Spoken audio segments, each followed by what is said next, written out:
What's up, y'all? You know what time it is? This is exactly what I've been waiting for. This is exactly, I don't mean to sound like Cat Williams, but this is exactly what I've been waiting for. Damn! Oh, this is hype! I can't wait for it! I love it! Holla at your boy!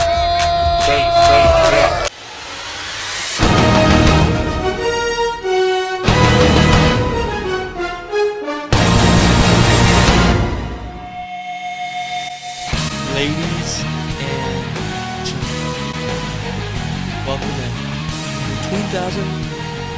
to the 2026-2027 fantasy football season. Ghost of USM Past and Present, you have made it. You are almost there. We are almost ready to embark on our next adventure, to embark on the season of a lifetime. Who knows what's ahead? I don't know what's ahead, but I know there's going to be lots of laughs, lots of tears, lots of joyous victory shouts, lots of agony of defeat, head hanging. And by that, I mean like hanging your head low, like sad, not like hanging. That's crazy. But anyways, the season is almost upon us. We were just a mere 3-ish months away from the draft. So in this video, I'm going to be covering all you need to know before the draft gets here. I'm talking draft order. I'm talking new rules for the league. I'm talking new divisions. That's right. We're no longer going to have this 4 teams of 3 kind of mix-up mess. We're going to be changing things up. We'll get to that here in a little bit. But not only that, we're going to have some new votes on some new additional proposals that I have for the league that can potentially change the entirety of the league. I'm talking who you're going to draft, when you're going to draft them. It could get wild. And of course, we will also go over the fiasco that has been Joel's refusal to do a punishment, his refusal to do stand-up comedy, his refusal to do the very thing that we all agreed on. But let's get into it, shall we? Let's get into it. First off, before we get into anything that lies ahead, we have to do something. Congratulations to Caden for winning the league last year. Here he is, in all his glory, sitting on the couch like he was at my house every Sunday for fantasy football season, getting so excited every time Brendan Aubrey made a field goal. He didn't really react when other things happened first team, but when Brendan Aubrey made the field goal, this man shouted. He exuded jubilee. There may be even been a couple of yippies. I don't know how he did it, despite all the odds. And by all, I know how he did it. We helped him a lot of the year. Let's be nice. We don't have to go there. I mean, you're not wrong, but you didn't have to say it. I mean, good Lord. But even when we pulled that help out from under him, he still managed to do it. Like, it takes skill to get to the playoffs. It takes heart, grit, determination, willpower, and luck to win a fantasy championship. And he had the perfect storm of all things. He also had Derrick Henry and Jonathan Taylor, which were big parts in his doing. So congratulations to Caden. You did it. And let's just be a PSA to everybody this year. We're no longer helping Caden. All right? He's a year in. He's a big boy. He knows what he's doing. So if we see him on a Sunday, he doesn't have a guy starting on his roster. Let it be. If he asks you advice on a trade, let him figure it out on his own. Okay? He knows what he's doing. All right? When it comes to the draft, let him draft his team. Okay? Because speaking of that, he had some help last year. Our friend Gabe. Our friend Gabe right here drafted this team for Caden. So not only was this a victory for Caden, it was a victory for Gabe. And honestly, it is such a shameful act of defeat for all of us that we were bested by 2 people who have never played fantasy football before, who have never maybe even watched many NFL games or know who players are. All right? We need to be better. As a fantasy football community, we need to be better. We need to beat them. We need to beat them hard. We need to beat them fast. We need to put them into the ground and never show mercy. But that being said, congratulations, Gabe. You drafted a phenomenal team that laid the foundation for what became Caden's championship roster. Without you, he couldn't have done it. I may even send this video to you so that you can see this part. But much flowers, much applause is to be directed towards you. You did it. You did a great job. And you know what? Part of it's on us. We should have let you stick with Bo Nix for your first pick. Looking back, hindsight, showing that grace there led to our own demise. But I don't think we would have changed if we were in the moment. But now, next time, we're letting Bo Nix go first overall. We don't even care. All right, we learned our mistake. We learned from our lesson. But you drafted a great team, so well done, Gabe.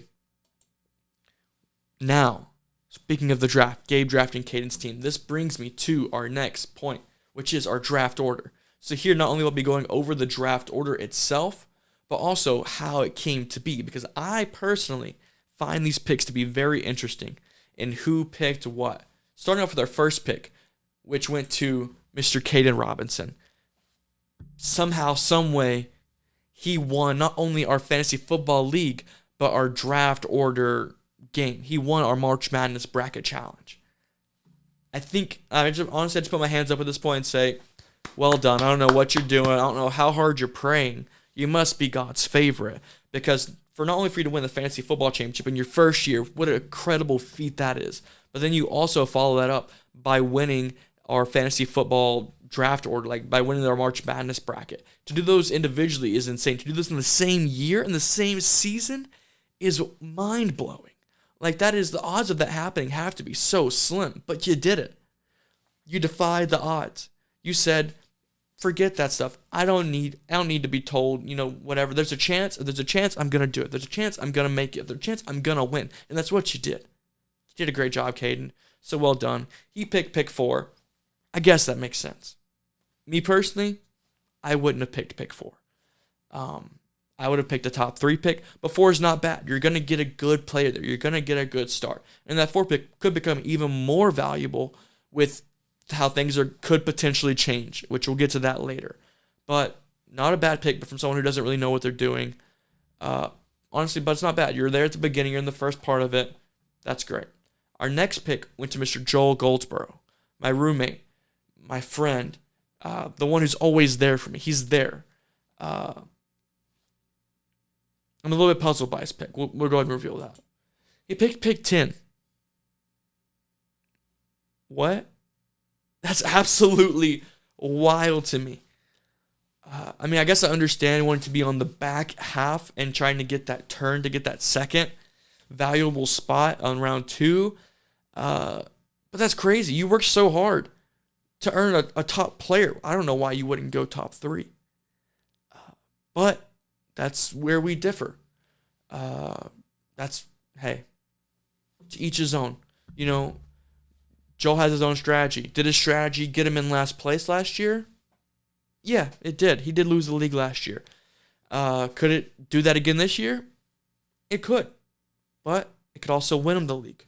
Who knows? That's the beauty of fantasy football. It's the beauty of the draft. We don't know how the chips will fall or where they may lie. We just know where we're drafting from. And Joel's drafting from the 10th spot. Our next pick goes to the one, the only... Sorry, fixing my stuff over here. The one, the only, Josiah. Mr. Armstrong. No, not Josiah Armstrong. My bad. Josiah Molina. Classic mix-up. Josiah Molina, fun fact, was in Josiah Armstrong's TG, as was I in first year. 2 separate years, same TG, same great man. We love the Armstrongs. But right now, let's talk about Mr. Molina. He takes pick 3. Finally, some logic. Something that makes sense. He got graced with the 3rd overall pick after coming in 3rd on March Madness. So well done, Mr. Molina. I love the pick. I love the spot. You're guaranteed one of the top 3 of Jahmyr Gibbs, Bijan Robinson, or Jamar Chase. It's a great spot to be in. Honestly, that probably would have been my preferred spot. But I like where I ended up landing. We'll get to that later. Good spot. Again, I'm giving my opinion on where these picks are. My opinion really doesn't matter because, like I said, at the end of the day, the draft is the draft. The draft will determine what happens. The draft will speak for itself. That's the beauty of the draft. That's the beauty of fantasy football. But yeah, so our next pick went to Joe. And again, Joe, I love you like a brother. You are my brother in many ways besides blood, obviously. Different moms, different dads. What? But I don't understand why you went pick 9. Why? Again, you have your own strategy. You've actually won this league before.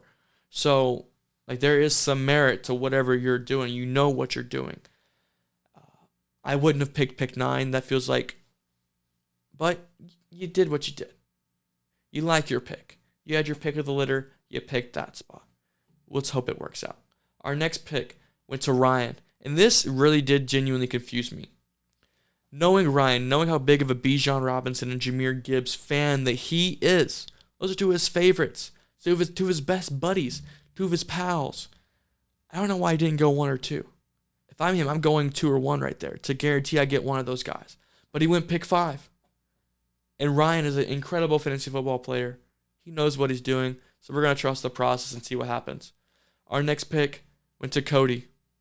Again, I don't know why we're going closer to the middle. I figured Cody would have gone 11 or 2 or 1 or 12. But he did what the Packers do every year. It's kind of meh. Middle of the pack. I'm just going to take what's there. We're going to get a couple wins. We're going to call it a good season. And we're going to keep on moving on. He is a Packers fan, quote unquote. We'll see how long that lasts. We'll see if it lasts through this year. I think he's still dating around or whatever, using his language, not mine. But yeah, we'll move on to our next pick, which went to Mr. Kane. Sorry, it really just gets me emotional. I'm just kidding. I was coughing. Kane went pick 12, which just makes sense. It's on brand, expected. That's not a bad spot to be in. You get the turn. You get the first batch of round 2.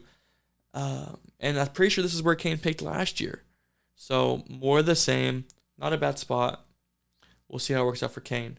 Which leads me to my pick, which I got pick number 2. And as I was seeing all these picks fly off the board, I was just getting more and more thankful to God because I got a top 2 pick. I secured either Bijan Robinson or Jahmyr Gibbs, whichever one falls to me. I don't know, but either way, it's going to be a great option.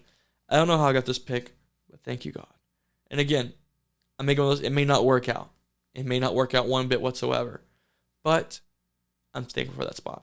Our next pick went to Mr. Caleb Gressett, and he went pick 11. And honestly, what a move by this guy. Because I told him whenever I gave him this pick, I said, you can pick 11 or 1, or you can pick whatever you want. I was like, if you don't take pick 1, the next guy probably will. And out of the kindness of his heart, he initially did say pick 1, but he said, actually, give it to the next guy. Let the next guy get it. I'll take pick 11. And just out of the kindness of his heart, this is what he chose to do. Such a gentleman, such a scholar. Much props and appreciation to Caleb Gressett because he left that pick to our good friend, Logan. And Logan, this is the second year in a row he's had pick number 1. Hopefully this year turns out a little bit better and different than last year. We'll see what happens. Congrats, Logan, on getting the first overall pick. I can't wait to see who you take. Which, I know you see the last 2 picks, man, and you're thinking what I'm thinking. But there's only one choice to be made. Only one choice left in the draft, and that went to our friend Jacob. Because he got 11th place in our March Madness bracket. What pick did Jacob take? Jacob took pick 7. He wanted to get on the back for the turn, having that around. Not a bad spot. And that leaves us with pick 6. And this goes to no one else, no one other than our friend Caden. Our friend Caden, our curly-haired boy, our man from Tennessee. He's the only 10 we see. What a guy, what a legend. He gets pick 6. This year, hopefully, he's actually able to be at the draft and be able to pick his own team and not get handed a team that's drafted from. I genuinely felt bad for him last year because he got handed not a great team. We thought the guy that was drafting for him knew what he was doing. Set him up very poorly, unfortunately, but that's how it is sometimes. Enjoy pick 6, Caden. Can't wait to see who you take. Now, that leads me to our new draft format and rules. All right? Same 12-team snake draft like normal, okay? Nothing's changing there. We're doing it Labor Day weekend again. But instead of doing it on Monday night, we're going to do it Sunday night. So mark your calendars, Sunday night, September 6th. I don't have a time yet. It's a little fluid. We'll figure that out as it gets here. Also, location is fluid. Right now, we're going to do it at Joel and I's apartment. It could potentially change. I doubt it will. We'll probably stay here. It'll be a good setup. Will be great. It's going to be in-person draft, but we're going to do it offline, okay? We're not going to do the annoying poster board this time. The stickers were really messing up and not sticking, and da-da-da, and Josiah couldn't see who was picked because he wanted to take A.J. Brown 5 times. We're not doing that this year. I'm going to set up my laptop, and we're going to have it on the screen. We're going to do a sleeper draft in the board. We're going to do it offline, but you're just going to go up to my laptop and type in the name. That way there still is that in-person element. It's offline. We're just going to all do it. It's going to be on one screen. We won't be on our phones. You're going to go up to the computer, type in the name of the person you want, hit draft. They'll be on your team. And we're going to go pick by pick by pick by pick, doing this until we get through the draft. It'll also help out those who, want to draft the same guy again, who want to whatever. It'll be a lot smoother, a lot cleaner, a lot crisper. This is how we do the draft. I'm excited for it. One big rule we're having this year, though, is if you can't make it in person for the draft, you will not be able to be in the league this year. I know this is harsh. I know this is, whatever. But the draft is very important. I think it's one of the most important things we have in the league. It's one of the most fun times. It's the only time that we're really all truly here together at the same time. Because the Sundays come and Sundays go. Sundays come and Sundays go. We're not always able to be in the same room together watching games, having a good time. We'll see each other a couple times past the Hall's upper room, maybe around Dallas or whatever, but the draft is really the central part of the league.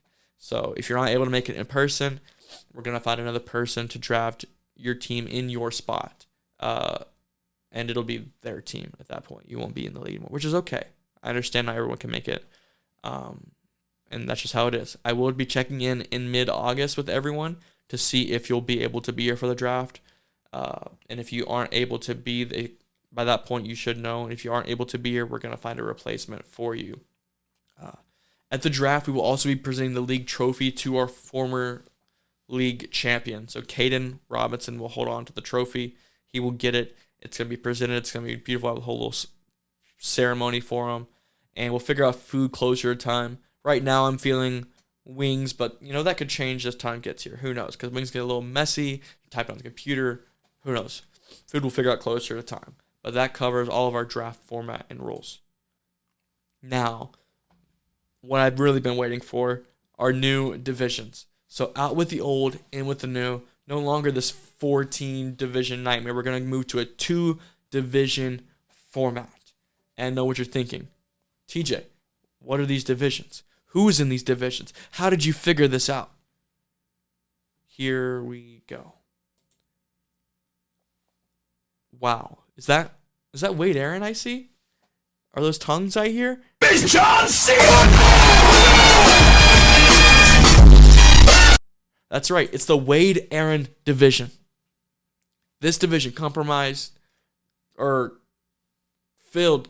with, compiled of 6 incredible gentlemen. Let's see who those gentlemen are. We have Caden with a C, our league champ, Caleb Gressett, Cody Ortega, Joel Goldsboro, Kane Kellen, and Ryan Meglin. This is going to be a jam-packed division. I'm excited to see how it plays out. A lot of good players in there, a lot of experience, a lot of good times, which this does beg the question. Well, the other 6 guys, what division are they in? That's right. They're in the J. McGee division. Who's in this division, you may ask? We have Jacob Amador, Joe Morgan, Josiah Molina, Caden Nicase, Logan McLeod, and T.J. Dunn, your commissioner himself. This will also be a jam-packed and loaded division, full of competition, full of experience, full of know-how, and I'm excited to see how this division plays out. And as Jay McGee says, this may just be the best season yet. Now, with us having 2 divisions, we're going to be changing things up for the postseason. We're going to take away league median scoring. Each game is each game based on a 1v1. Each game matters for itself. Take away the league median. Take away all that. It's just 1v1 every week. Which team comes out on top?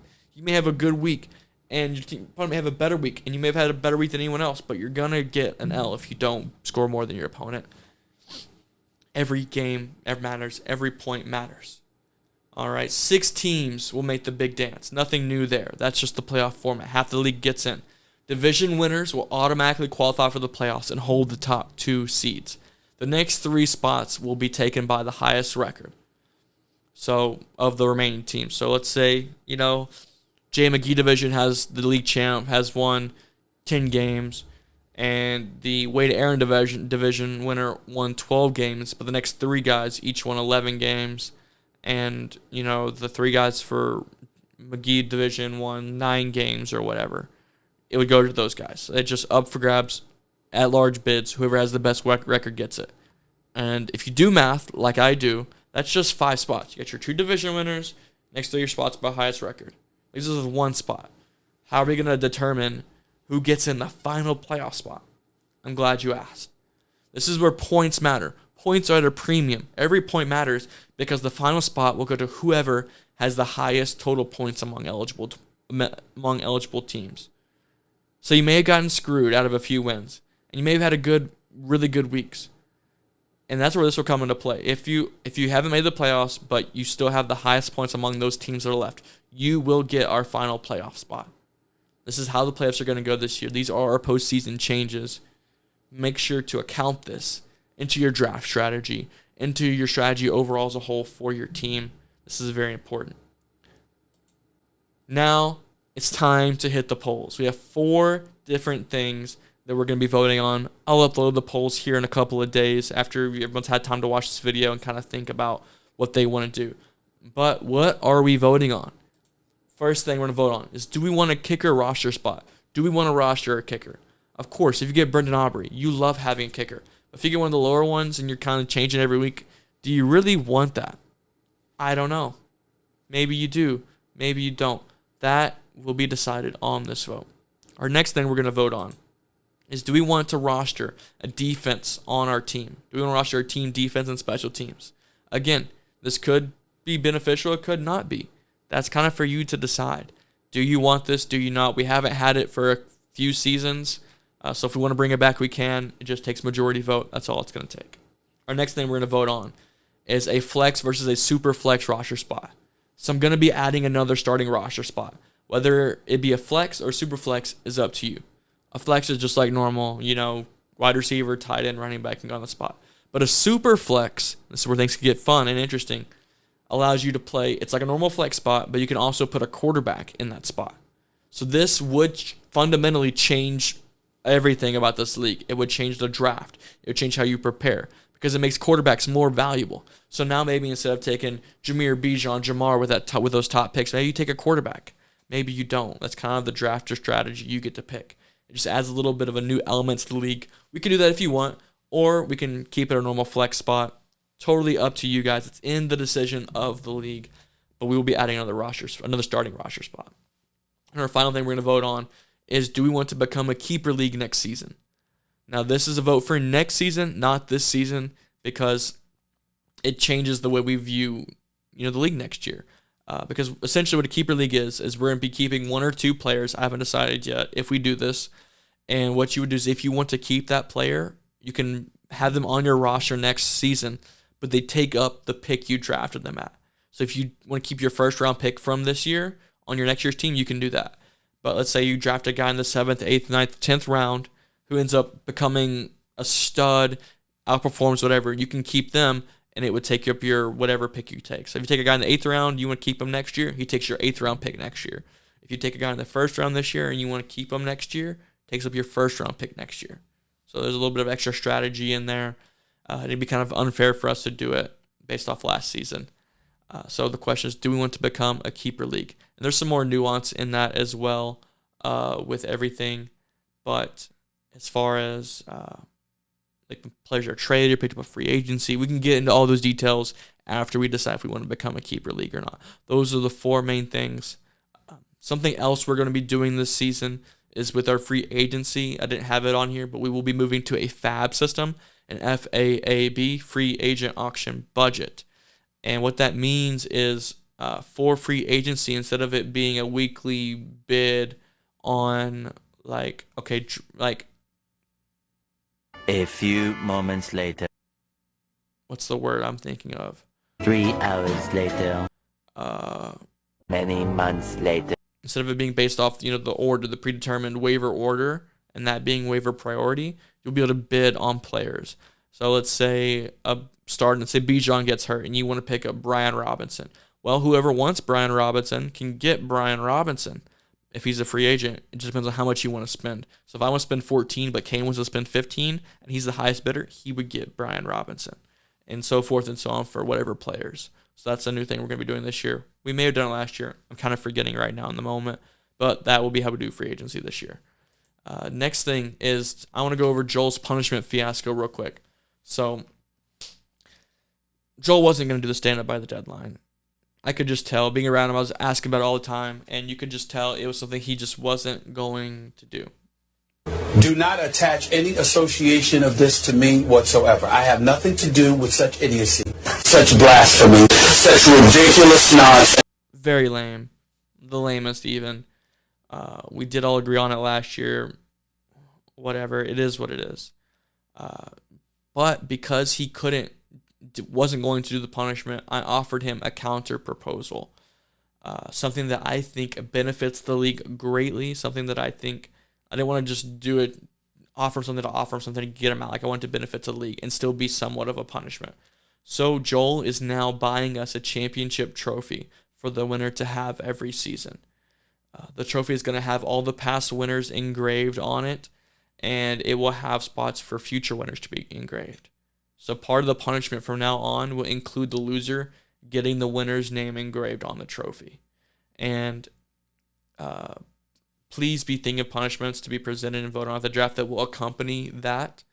And again, guys, if we do a punishment, like if we're going to have a punishment, let's do the punishment. Otherwise, there's no need for it, and it's just pointless. It's kind of lame. So if you lose the league, do the punishment. I would do it. You should do it too. We're in this together, and it only works if we're all doing it together. If we're all like actively doing it. So do the punishment if you lose the league. It ruins it for everybody else if you don't. Other than that, good luck and happy mock drafting. I'll see you guys on September 6th. I'm so excited for this season with you guys. It's going to be so much fun. I can just feel it in my bones. My draft juices are buzzing. They're going. And I can't wait to see how it all plays out. Peace.